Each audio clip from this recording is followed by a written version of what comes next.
본문의 말씀 골로새서 3장 14절 말씀 중심에서 충만한 사랑이라는 제목으로 함께 말씀을 통해 은혜 나누기를 원합니다. 새해 2023년 표어를 사랑으로 충만한 교회라고 그렇게 잡아보았습니다. 이 한 해 동안에 우리는 그 사랑, 어쩌면 하나님의 사랑이 본질적인 사랑이겠죠. 그 사랑으로 말미암아 우리는 충만해야 되고 그 충만한 교회로서 하나님이 기뻐하시는 교회의 사명을 우리는 잘 감당해 가야 할 것입니다.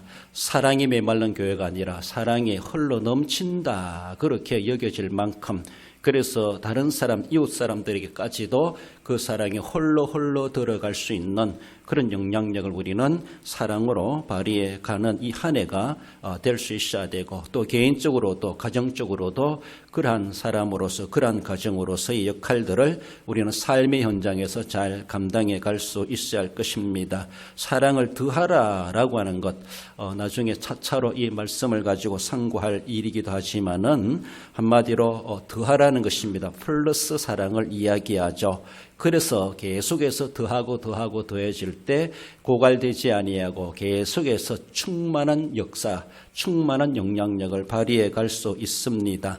오늘 충만하니까 내일도 충만하리라 기대할 수 없습니다. 날마다 우리는 더하여 가야 되죠. 더 하려고 하는 그런 자세, 그래서 플러스 사랑의 모습으로 충만함을 늘 현상 유지해 갈 수 있는 우리 모습들이 되어야 할 것입니다.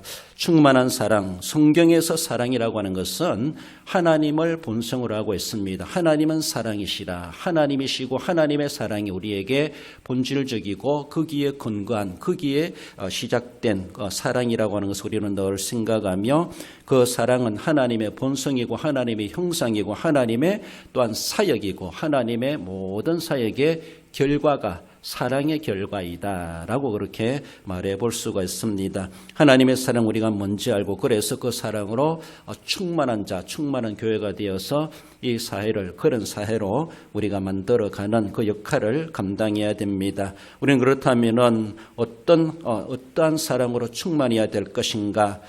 말씀을 통해 보면 먼저는 하나님의 사랑임을 말씀합니다. 하나님의 사랑은 독생자를 주신 사랑이다. 지난 12월 달 한 달 동안도 하나님의 사랑을 상고해 본 것처럼 이 모든 것 위에 사랑을 더하라.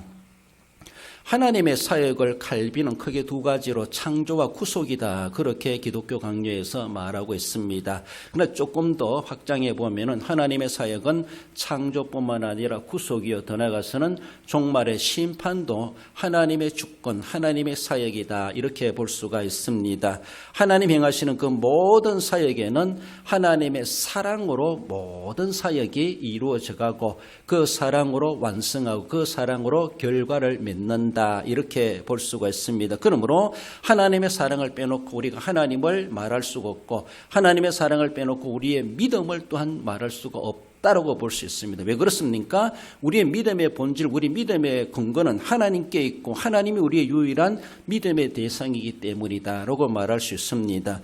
시편 136편 5, 6절에도 지혜로 하늘을 지으신 이에게 감사하라, 땅을 물 위에 펴신 이에게 감사하라, 그 인자하심이 영원함이로다. 하나님의 사랑, 하나님의 인자하심, 이것을 말씀해 주죠. 하나님이 그러한 사랑으로 이 세상을, 하늘과 땅, 천지 만물을 창조하신 우리 하나님, 그 하나님께서는 뿐만 아니라 우리를 사역하심에, 구속하심에 대해서도 하나님의 사랑으로 우리에게 임하여 오셨고 우리에게 구속의 은혜를 베풀어 주셨다라고 말하고 있습니다. 시편 136편 10절 11절에 보면은 애굽의 장자를 치신 이에게, 이스라엘을 그들 중에서 인도하여 내신 이에게 감사하라, 그 인자하심이 영원함이로다. 이스라엘 백성들로 바라볼 때 애굽 땅 정도였던 그들을 하나님은 애굽을 치시고 거기에서 이스라엘을 그렇게 이끌어내신 우리 하나님이시다. 즉 구원해 주신 하나님, 구속의 그 하나님은 바로 이스라엘을 그렇게 사랑하셔서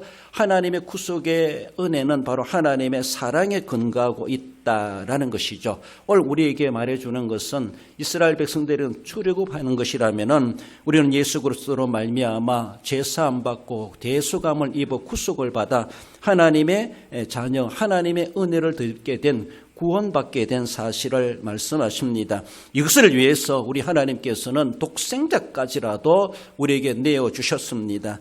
요한복음 3장 16절에 하나님이 세상을 이처럼 사랑하사 독생자를 주셨으니 이는 그를 믿는 자마다 멸망하지 않고 영생을 얻게 하리 하심이라고 말씀합니다. 우리는 다 멸망에 처하고 있는 현주소를 가지고 있는 세상의 모든 사람들입니다. 어느 누구도 예외가 없습니다. 모든 사람이 죄를 범하였으며 그렇습니다. 아무리 성인 군자처럼 법 없이도 사는 사람 같지만은 하나님이 보실 때는 그는 원초적인 죄인이요, 태어날 때부터 죄인이요, 살아가면서도 죄인이요, 죽은다 할지라도 하나님 앞에 죄인으로 취급당할 수밖에 없는 것이 우리 인간의 상태라고 하는 것을 말씀합니다. 이 세상의 모든 사람들이 멸망에 처하고 있다. 이것을 성경은 단정하고 있고, 그래서 멸망받을 우리들을 멸망시키시는 것을 하나님은 결코 좋아하지 아니하시기 때문에 우리에게 하나님은 웬일인지 웬 사랑인지, 웬일인지 웬 이유인지 아무도 이유도 알 수 없게 하나님 우리에게 사랑을 베풀어 주셨는데, 그 사랑을 내가 너희를 사랑한다 말씀은 하지 아니하시고 직접 인간의 몸을 입고 이 땅에 오셔서 우리를 위해서 우리의 죄값을 치러주시는 일까지 하셨다라는 것이죠. 그것이 바로 독생자를 주셨으니 이는 그를 믿는 자마다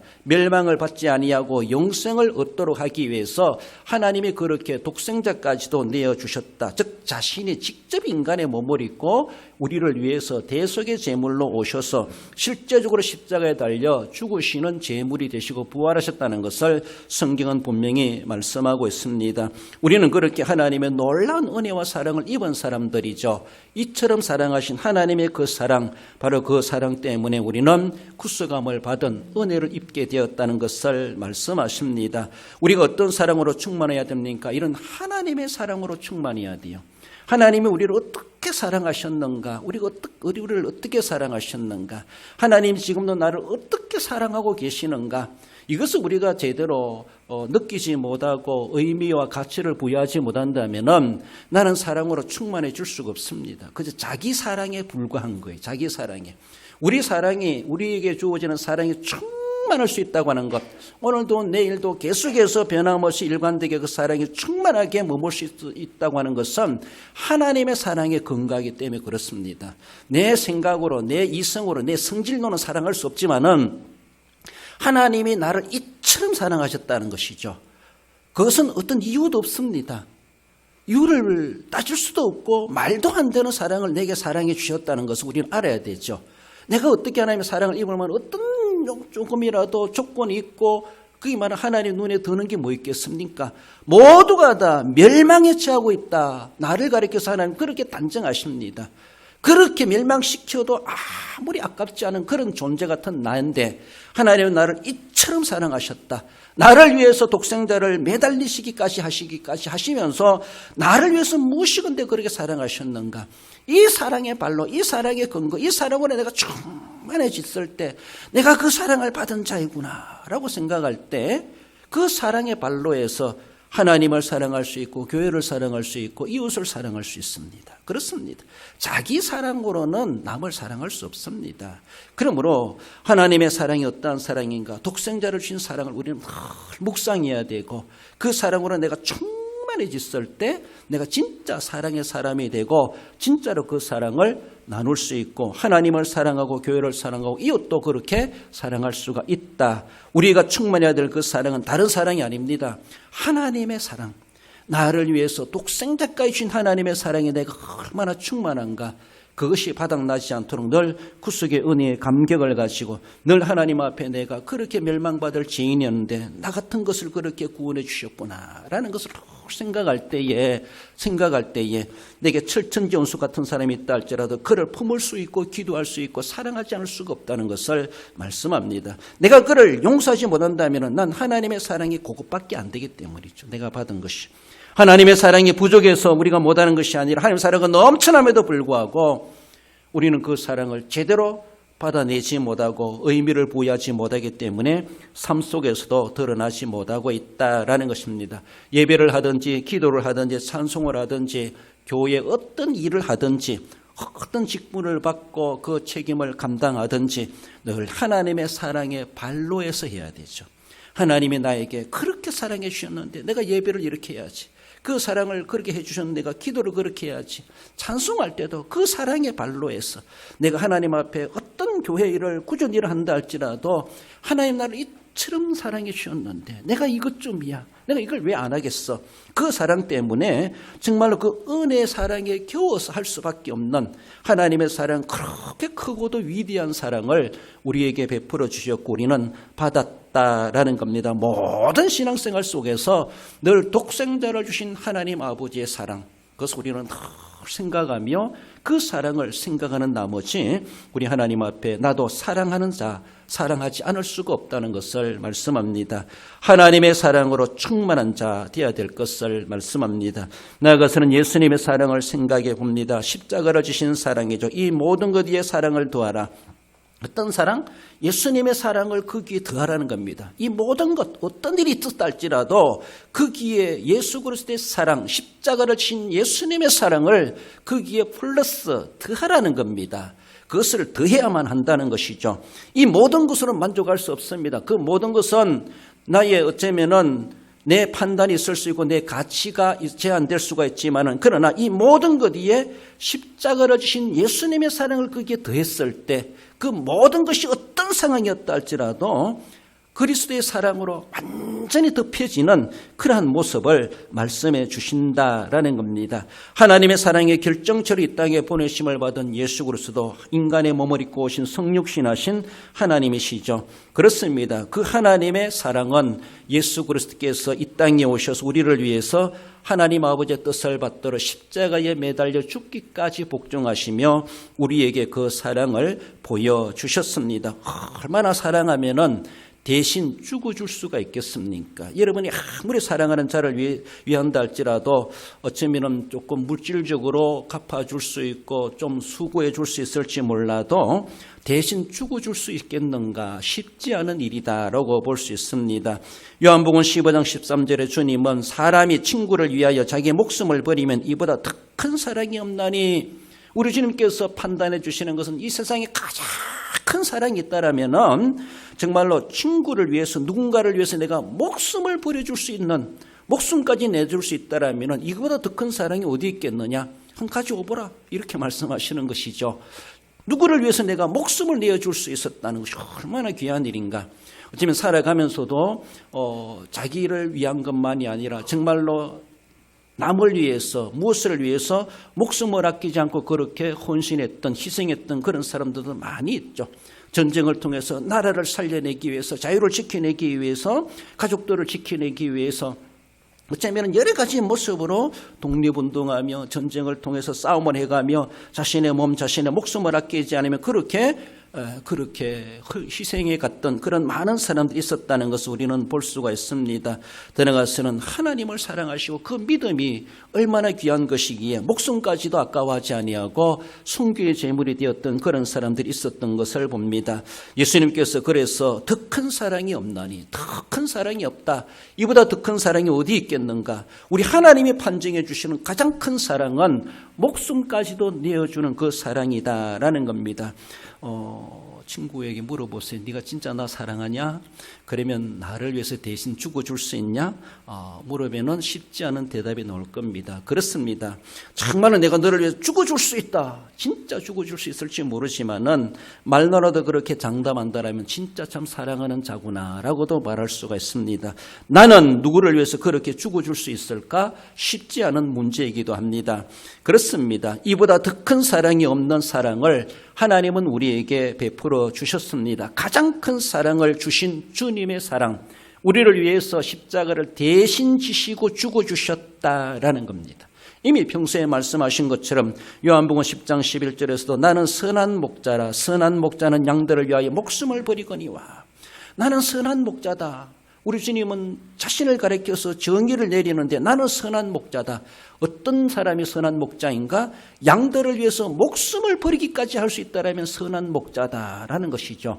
선한 목자 된다는 것이 그렇게 만만한 일은 아니라는 것이죠. 자기의 목숨까지도 양들을 위해서 내줄 수 있다라면 그러니까 선한 목자라는 것이죠. 선하다는 이 말이 얼마나 값비싼 말인가 그렇게 볼 수가 있죠. 내 목숨하고도 바꿀 수가 있는 그 말이 선하다 이 말입니다. 이 선한 목자도 많지만 그러나 선한 목자는 흔하지 않다 이렇게 말을 할 수가 있죠.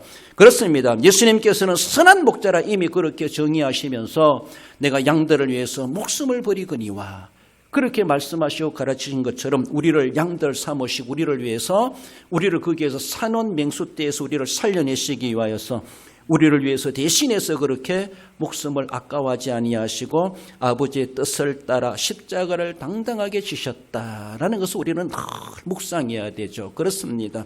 세상 살아가면서 고달프고 힘들고 원치 않고 또 바라지 않는 현실들이 주어질 수밖에 없는 세상이지만은 그러나 주님이 그렇게 고난당하시는데 누구를 위해서 고난당하셨는가? 남을 위해서 그런 것이 아니라 바로 나를 위해서, 나 자신을 위해서, 나 때문에 내가 그렇게 처절한 죽음을 멸망을 당해야 되는데 우리 주님께서 나를 거기에서 끄집어내시고 내 대신 거기에 들어가셔서 그렇게 심한 고난을 당하셨다. 십자가에 피말라 돌아가시기까지 하신 그 사랑을 내가 받았다라고 생각할 때 세상에서는 생명의 원인이다 이렇게 말하죠. 평생 갚아도 못 갚을 그런 사랑이라 말할 수가 있죠. 그렇습니다. 나를 위해서 죽어준 그 사람을 위해서 내가 죽어줄 수도 없고 어떻게 하겠습니까? 그렇습니다. 그만큼 사랑을 우리는 그 사랑을 받은 자이고 주님이 말씀하시는 가장 큰 사랑을 우리는 덧입은 자가 되었다라고 생각할 때 그 사랑이 내게 충만해야 되죠. 그것을 결코 잊지 않는 것이 하나님의 사랑으로 충만해지는 것이죠. 그 사랑을 망각해버릴 때 우리는 또 어쩌면 아나무인격으로 아무것도 보이지 않게 자신이 이기적으로 살아갈 수밖에 없는 우리의 죄의 본성이 또 돋아날 수밖에 없습니다. 그러나 예수님께서 나를 위해 십자가 지신 그 사랑을 내가 생각할 때 내가 어찌 이 고난점이야, 이 손해점이야, 내가 이것점이야, 내가 왜 못 참겠는가 참아낼 수가 있고 주님이 그렇게 십자가 지시기까지 하셨는데 나를 위해서 그렇게까지 하셨는데 나는 요거 가지고 그렇게 흔들리고 있을까 자신을 돌아보면서 더 나아가서는 예수님의 십자가신 사랑을 생각하는 나머지 그래서 내가 인내할 수 있고 참아낼 수 있고 나도 용서할 수 있고 품을 수가 있다는 것을 말씀하십니다. 그 사랑을 우리는 늘 묵상해야 되고 그 예수 그리스도의 십자가 진 사랑을 늘 우리는 늘 되새기며 그것이 내 마음속에 풍성해야 된다는 충만해야 된다는 것이죠. 그렇게 되어질 때 나도 예수님처럼 어떤 손해와 어려움과 희생이랄지라도 감수해 갈 수 있는 충만한 능력이 나타나게 된다는 것을 말씀하십니다. 십자가를 진 예수님의 사랑은 미흡하거나 미완성된 것이 결코 아닙니다. 다 이루었다 말씀하시는 것처럼 그 율법을 그 누가 이룰 자가 있겠습니까? 세상에 그 어느 누구도 아담 이후에 어떤 인간도 율법을 다 이룰 자가 아무도 없었지만은 율법에다 정죄되고 저주에 거할 수밖에 없는 우리 인생들이지만은 예수님의 사랑은 그 모든 율법을 다 이루고로도 남는 그런 충만한 사랑을 가지시고 오셨고 그 사랑을 우리에게 더디펴 주셨다라는 것입니다. 우리가 예수님의 사랑이 부족해서 사랑을 못하는 것이 아니라 내 스스로 그 사랑을 제한시켜버리고 그 사랑이 충만한 줄 알지도 못하고 그것을 내 삶 속에 적용하지 못하니까 그저 자기 사랑 위주로 자기 사랑 수준으로 살아가는 것이 어쩌면은 예수님의 사랑을 어쩌면은 욕되게 하는 거나 다를 바가 없다라는 것을 우리는 늘 생각하며 두렵고 떨림으로 우리는 정말로 충만한 사랑 예수님의 사랑으로 충만해질 수 있어야 할 것입니다. 나아가서 마지막으로 충만한 사랑 어떤 사랑입니까? 성령님의 사랑이다라고 말할 수 있습니다. 성령님의 사랑은 아버지의 사랑, 예수님의 사랑을 내 삶 속에 충만하게 할 뿐만 아니라 그것을 외적으로도 나타내게 하고 실천하게 하고 적용하게 하고 그 사랑의 열매를 주렁주렁 맺게 하시는 역사하시는 하나님의 속성을 바라볼 때 성령님의 사역이다 그렇게 봅니다. 이 모든 것 위에 사랑을 더하라. 어떤 사랑을 더하라는 겁니까? 성령님의 사랑을 더하라라는 것입니다. 요한일서 4장 8절에 보면 하나님은 사랑이시라 이렇게 말합니다. 많은 사람들이 오해하는 것은 하나님의 사랑은 그저 성부 하나님의 사랑만을 생각은 아니라는 것이죠. 여기서 하나님이라고 하는 것은 우리가 말하는 성삼위를 이야기합니다. 예수님이 십자가를 지시기까지 우리를 사랑하신 것처럼 독생자를 주시기까지 아버지가 우리를 사랑하신 것처럼 그럼 성령님의 사랑이 무엇인가? 성령님의 사랑이 우리에게 어떻게 임하고 있는가? 여기서 하나님은 사랑이시라고 하는 것에 대해서 성령님을 결코 약화시키거나 배제하지 않는다라는 것을 우리는 생각해야 됩니다. 우리가 하나님의 독생자를 주시기까지 하는 그 사랑을 우리가 믿고 있습니다. 예수님이 우리를 위해서 대신 죽어주신 그 희생의 사랑을 우리는 믿고 있습니다. 그 믿음을 믿게 하시는 역사가 성령의 역사라는 것이죠. 성령이 우리들 하여금 하나님께서 독생자를 주셨구나, 이것을 믿게 하는 건 내가 믿고 싶어 믿어지는 것이 아니라는 것이죠. 예수님이 나를 위해서 십자가에 피말려 대속의 제물이 되어 죽어주셨구나, 이것을 하나의 이론이 아니고 지식이 아니라 그것을 실제로 내가 믿어지게 하시는 것이 성령의 역사입니다. 성령이 나에게 사랑으로 역사해주고 계시다는 것이죠. 성령의 모든 역사는 하나님의 사랑이라 말씀하시는 것처럼, 하나님의 창조의 사역에, 구속의 사역이 사랑이라고 하는 것처럼, 성령께서 우리에게 모든 적용해 주는 것들은 그 사랑으로 우리에게 적용해 주고 계시다는 것이죠. 그것이 막 억압하면서 강제적으로 그렇게 한다라기보다 하나님 우리에게 베푸신 그 모든 사역들을 우리에게 실제적으로 적용하게 하고, 우리로 하여금 그것을 믿어지게 하고, 그 믿음의 삶을 살게 하고, 그 믿음의 능력이 있게 하고, 그 은사를 발휘하게 하는 그 모든 실제적인 우리의 성도의 삶은 주관하는 자는 성령님이시다. 이렇게 성삼위를 구분해 볼 때 그렇게 말하고 있습니다. 그렇습니다. 하나님이 그 모든 것을 계획하신 것을 성취하신 분이 예수님이시고, 성취된 것이 우리 각자의 심령 가운데 성도들에게 나타나게 하시는 분은 바로 성령님이시다. 이렇게 말합니다. 성령님이 하시는 그 사역은 우리에게 사랑으로 우리에게 감싸시고, 우리를 돌보시고, 우리에게 적용하시고, 우리를 위로하시고, 우리를 설득하시고, 우리를 그렇게 감동 주신다는 겁니다.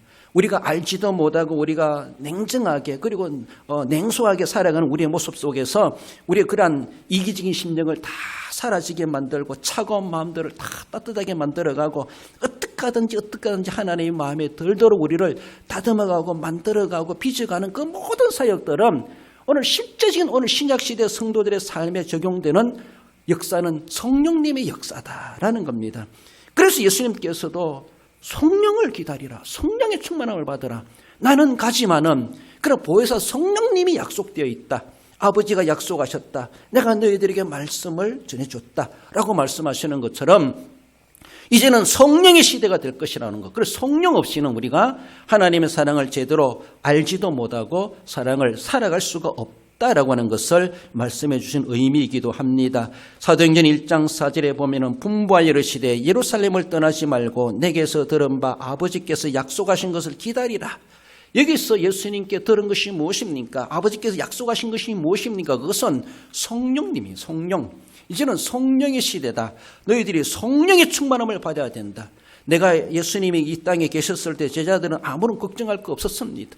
무리를 간다 할지라도, 풍랑이 있다 할지라도, 들판에 가서 배고프다 할지라도, 어떤 환자, 병자가 있다 할지라도 예수님이 있으면 모든 것들이 해결되었습니다. 예수님은 졸졸 따라다니고 예수님과 함께만 있으면 어떤 문제라도 걱정이 되지 않았습니다. 그러나 예수님 이제는 육체적으로 우리와 제자들과 이별하시고 떠나가신다라는 것이죠. 떠나가시기 전에 예수님께서 한 가지 그들에게 약속을 남겨주시는, 약속해 주시는 것은 바로 약속하신 것을 기다리라. 한마디로 성령을 기다리라. 나는 떠나가지만 나와 같이 내가 함께 있을 때 너희들에게 도움이 되었던 것처럼 성령께서 오시면은 실제적으로 몸으로 도와주신 예수님만큼이나 그 능력으로 우리를 도우시고 우리를 감싸시고 우리를 돌보신다라는 것입니다. 그렇습니다. 우리 눈에 보이지 않는 예수 그리스도의 영, 성령께서 이 땅에 오셔서 우리를 그렇게 충만하게 인도해 가실 것이고, 예수님이 이루신 모든 구속의 사역에 우리 각자에게 우리가 복음을 전하여 복음을 받는 그 모든 개인에게 실제적으로 구원의 역사가 일어나게 하신다. 그 역사의 주체자가 바로 성령님이시라는 것이죠. 2000년 전에 십자가의 사건이 있었지만 왜 오늘 이 시대 그것이 우리에게 적용됩니까? 오늘 이 시대도 성령이 역사하시기 때문이에요.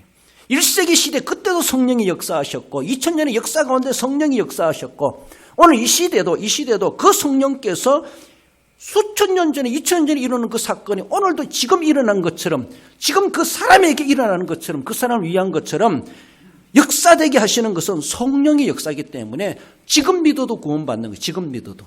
예수님 못 봤어도 믿으면 구원받게 하시는 것은 오늘도 실시간으로 역사된다는 것이죠.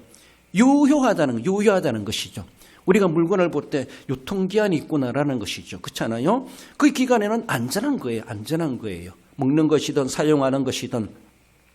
그래서 주님 오시는 그날까지 성령 시대다 이렇게 말할 수가 있고, 성령께서 세상 종말에까지 모든 지상교회와 성도들을 돌보시고 그들의 필요를 채워주시고 우리를 위해서 기도하시고 우리의 필요를 도와주시는, 예수님이 제자들과 함께 있을 때 모든 문제가 해결되었던 것처럼 우리 이 땅에 살아가면서 믿어 구원받는데 조금 더 흩어지지 않고 믿음이 약화되거나 구원이 탈락되거나 그러게 되지 않도록 성령께서 우리를 사랑으로 돌보신다. 보혜사 성령이시다 이렇게 말하지 않습니까? 그렇게 우리를 친근하게 가까이 도우시는 성령님을 기다리라. 그것을 말씀하십니다. 사도행전 1장 8절에서도 오직 성령이 너에게 임하시면 너희가 권능을 받고 땅끝까지 이르러 내 증인이 되리라. 그렇게 말씀하십니다. 성령 받아야만이 실제적인 정인된 삶을 살아갈 수가 있다라는 것이죠. 성경을 믿는 자는 많은데 성경을 읽는 자는 적다 이렇게 말해요. 성경을 믿는 자는 많고 읽는 자가 있다고 하지만 성경을 지키는 자는 더 적다 이렇게 말해요. 어떻게 해야 되겠습니까? 성령께서 우리를 믿게 하십니다. 이 안에 성경을 읽어야지 감동 주시고 읽기 시작합니다. 우리가 종과 한 걸음 더 나간다면 믿는 것뿐만 아니라 읽고 듣고 지키는 자가 복이 있다라고 말씀하시는 것처럼 지켜야 되죠. 실제적으로 그것이 열매 맺게 하는 것은 성령의 역사입니다. 그래서 권능을 받아야 된다. 그것은 성령의 충만함을 받는 때에 실제적인 삶 속에서 그것이 나타나게 되어져 있다는 겁니다. 드러나게 되어져 있다는 겁니다. 그러나 믿으면서도 읽으면서도 행하지 않으면 무슨 소용이 있겠습니까? 라고 말할 수 있는 것처럼 훤히 알고 있으면서도 삶에서는 드러나지 않으니까 아무런 열매도 없어요. 행함이 있어야 되는데 아무런 행함이 없는 그런 모습, 그 행함이 하나님 앞에 영광이 되고 우리의 상급이 되는데 그저 달랑 구원만 받겠다라는 그런 모습이 아닌가라는 것입니다. 믿고 읽는 것은 자기 일이지만 행한다고 하는 것은 나만을 위한 것이 아니라는 것이죠. 하나님을 위하고 교회를 위하고 이웃을 위하는 것이 바로 행하는 자, 행하는 삶으로 나타납니다. 실제적으로 행동하게 하시는 성령의 역사라는 것을 말씀해 볼 때 성령 충만한 사람은 환경 사정 따지지 아니하고 행동하게 되어져 있다는 겁니다. 그렇습니다. 그런 성령의 충만함을 우리는 간구해 가야 됩니다. 성령께서는 그렇게 하도록 하시기 위해서 우리에게 그렇게 오늘도 역사하시고 그 사랑으로 우리를 찾아와 주시고 우리에게 감동 주시고 우리 양심의 가책을 느끼게 하시고 회개하게 하시고 하나님의 사랑에 대해서 갈망하는 마음을 갖게 하시는 것, 그 모든 것들이 성령의 역사요. 오늘 이 시간 주일이라고 여러분들이 예배로 찾아왔던 그 발걸음 자체마저도 그 마음마저도 성령께서 먼저 우리를 그렇게 터치해 주시고 우리를 이끌어 주셨기 때문에 여기에 함께 올 수가 있었다라는 겁니다. 주일인 줄 알면서도 감동되면서도 딴 것 때문에 그 길로 가는 사람들이 얼마나 많습니까? 그만큼 성령의 역사를 제한시켜버리고 자기 역사, 자기 마음대로 행동하는 것들이 얼마나 많겠는가. 그런 유혹에 빠져 들어가지 말고 정말로 충만한 사랑, 어떤 사랑? 성령의 충만한 사랑으로 우리는 그렇게 충만해졌을 때 어떤 유혹도 이겨낼 수 있음을 말씀합니다. 우리 에베소서 3장 18, 19절 앞에 나오는 거 읽어봅시다. 지식에 넘치는 그리스도의 사랑을 알고 그 너비와 길이와 깊이가 어떠함을 깨달아 충만하게 하시기를 구하노라. 할렐루야. 그렇습니다. 그 그리스도의 사랑, 하나님의 사랑이 얼마나 길고 높고 깊고 어떠한가를 우리는 깨달아야 될 것이고 그것이 충만하기를 하나님 충만하게 하옵소서. 하나님의 사랑으로 내가 충만하게 하옵소서. 충만한 사랑의 사람 되게 해 주옵소서. 이것이 우리의 간구해야 될 기도 제목이기도 하다라는 것을 말씀하십니다. 그 사랑으로 충만한 자가 되어야 할 것입니다. 말씀을 믿습니다. 우리 성도 여러분, 독생자를 주신 하나님의 사랑으로 충만하기를 우리는 늘 사모함. 이 한 해 동안에 독생자까지 주신 하나님의 사랑을 내가 어찌 잊을 수가 있으랴. 그 사랑을 되새김질하고 묵상하고 그 사랑의 발로에서 우리도 사랑을 실천해가는 삶이 되어야 할 것입니다. 십자가를 주신 예수님의 사랑, 그것으로 충만해야 됩니다. 자기 사랑으로 충만하려 하지 말고 이기적이고 계산적인 사랑으로 충만하려 하지 말고 모든 것을 아낌없이 다 내어주신 하나님 아버지의 사랑, 예수 그리스도의 사랑, 더 나아가서는 삶으로 실천하게 하시는 성령님의 사랑으로 충만해야 되죠. 충만해야 돼. 이 사랑으로 충만한 교회가 되고 성도가 되고 그렇게 되어질 때 그 사랑의 열매 주렁주렁 맺어서 진정으로 하나님은 사랑이시라 말씀하시는 것처럼 하나님의 사랑의 본성을 닮아가시고 우리 하나님이 기뻐하시는 그대로 하나님이 주시는 그 복을 이 한 해 동안에 충만하게 받아 누려 살아가시는 우리 모든 성도 여러분들 되시기를 주님의 이름으로 축원드립니다.